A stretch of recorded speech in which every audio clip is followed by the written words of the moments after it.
तो guys welcome back to my blog जय राधे शिवंशली चरण। तो आज है हमारे घर हमारा भागवत का फिफ्थ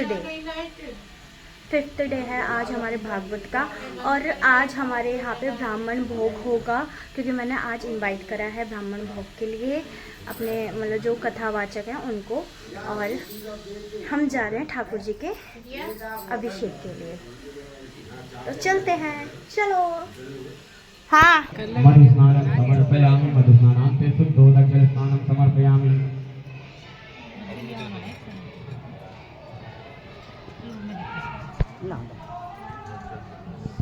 मधुस्नानान्ते शुद्ध जल से करवाने के पश्चात अब पूरा नहीं दे सकता, तो बढ़िया से रगड़ रगड़ के लाइएगा। मोहनलाल जी आप डालिए और राजा जी आप साफ करो रगड़ रगड़ के। थोड़ा डालो रगड़ो ना अच्छे से।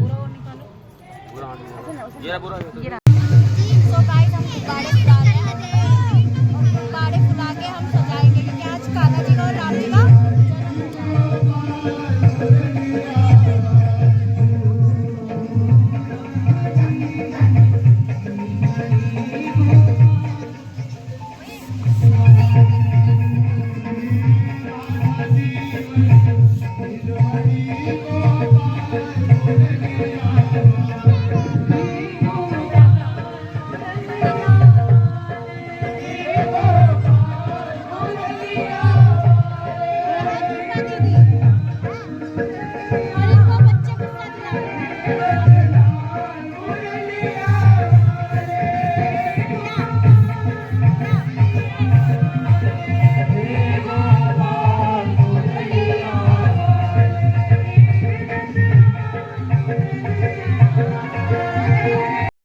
तो गाइस देखिए हमने डेकोरेट कर दिया है।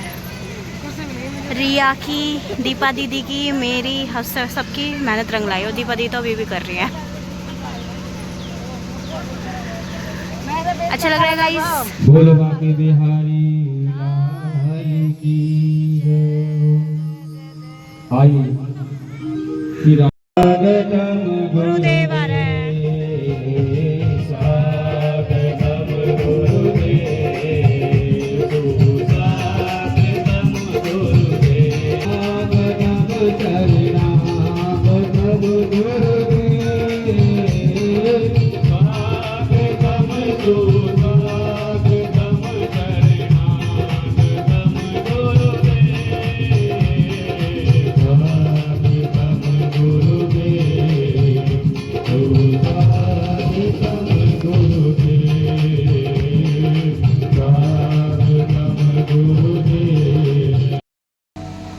अच्छा मुझे ये बताओ,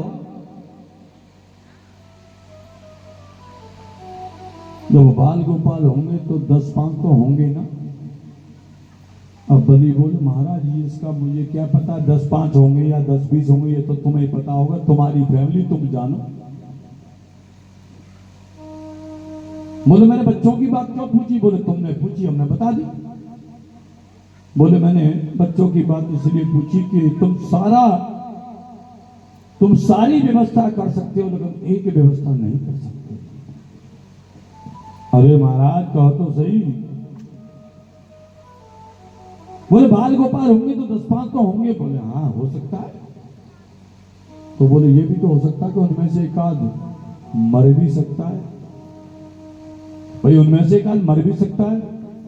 राजा बलि बोले भाई सब बोलो। बोले नहीं भैया पहले पक्की कर लो, हाँ बाद का लफड़ा नहीं है, अभी तो बेटी बाप की है, पहले पक्की कर। बोले हाँ हाँ मर सकता है, इसमें कौन सी बड़ी बात है। बोले जब मर जाते हैं, जब व्यक्ति मर जाता है तो उसके लिए रोया जाता है। अब ये बताओ रोने वाले कहां से लाओगे? अब तो बड़ी चक्कर पड़ गया। बोले भाई बालक जब तुम्हारे मरेंगे तो मैं रोने वाले किराए पे थोड़ी लाऊंगा महाराज। रोना भी थाने पड़सी, यानी रोना भी तुमको ही पड़ेगा। वैसे एक बात बताऊं, बंबई में एक संस्था ऐसी खुल गई है जहां पर रोने वाले किराए पे मिल जाते हैं। बंबई में ये मिल जाते हैं। सबके अलग अलग रेट होते हैं। अगर कोई बच्चा भगवान को प्यारा हुआ है तो उसके अलग रेट, और कोई जवान हुआ है तो उसके अलग रेट, और कोई बुजुर्ग है तो उसके अलग रेट। और ये और पूछ रहे थे कैसे रोना है, राग में रोना है या वैसे ही रोना है? राग वालों के थोड़े पैसे ज्यादा होते हैं। 500 रुपए से लेके 1500 रुपए तक की झाड़ी पर रोने वाले मिल जाते हैं। बोलो जय श्री कृष्ण। ऐसी व्यवस्था बंबई में हो।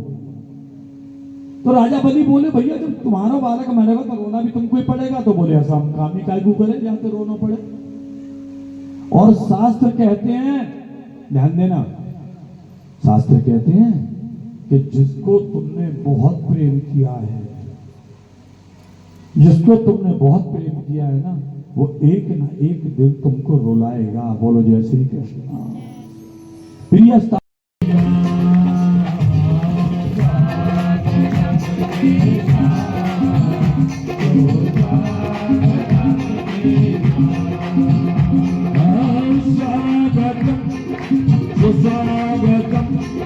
शरणं शरणागतम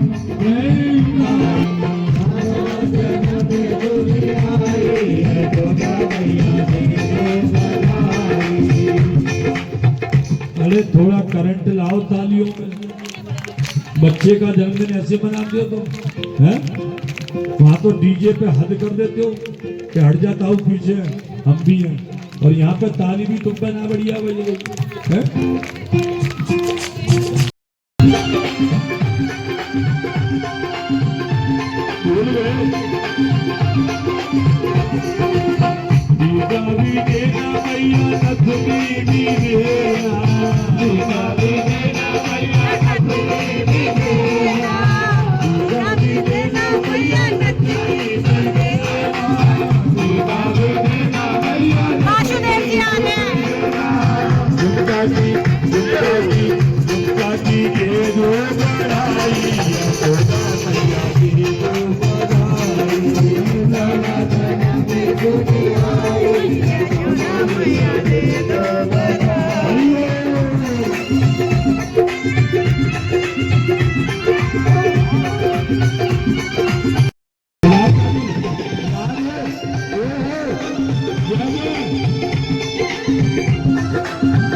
कीर्तन में नहीं जा रही है। देखो भागी भागी भागी भागी भागी।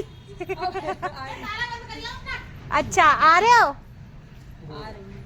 आ रही हैं। तो गाइस आज हमारे यहाँ पे संतों ने भोजन करा और मेरे से गलती हो गई, मैं कुछ ज्यादा होपलेस हो गई। बर्तन गिर गए। बर्तन तो तूने गिरे। मैं लोटे की जगह पता नहीं आंटी ने रेस कर रही का मतलब आंटी रेस कर रही है। नहीं गाइस, मतलब हमें देना था पैर धोने के लिए लोटा और आरती की थाली। समझ ही नहीं आया क्या करना है, बस चला गया, कुछ भी कर दिया हमने। वो भी सोच रहे हैं पागल तो नहीं हो गए। बट हम कोई बात नहीं, जैसा था अच्छा था। बाकी पूछ लेंगे आपको कोई कमी तो नहीं लगी, कमी लगी हो तो माफ़ कर देना, हमें पूछ लेंगे। और हमारी आंटी कीर्तन में जाने के लिए तैयार है। आंटी का टीका अभी तक नहीं हटा है माथे से। हाँ, ये आंटी भी तैयार है। और क्या खा पी के जा रहे हैं हम तो। चल ना पी के। और ये आंटी कह रही है चल ना, चल तो रही हूँ। नया सूट पहना है, पहन के ऐसे बैठी है बाहर। इतरा रही है आंटी, इतरा नया सूट पहन के, नया सूट पहन के इतरा रही हैं। सब गाइस अब हम जा रहे हैं कीर्तन में। बहुत अच्छे सब पार्ट में आंटी ना पता है इतनी अच्छी चीज भरती हैं, फिर मैं उसको ऐड ही नहीं कर पाती, मैं उसको कट कर देती हूँ। सो गाइज आंटी हाय कर दो आंटी। ये ऐसे ही चल चल कह के मुझे आगे तक चला रही हैं आंटी।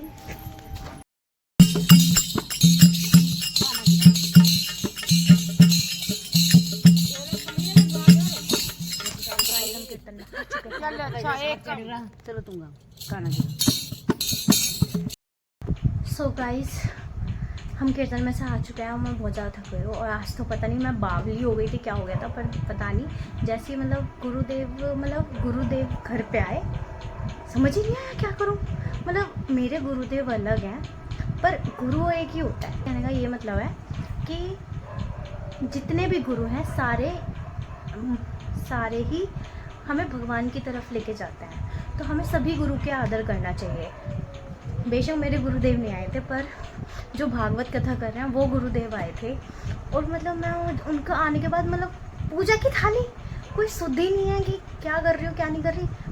भाड़ में गई पूजा की थाली, छोटे से लोटे में जल लेके चली गई और मतलब पापा ने जल पैर धोए उनके, और उसके बाद चुन्नी मिल रही है, चुन्नी से पैर पोंछ रही हूँ यार।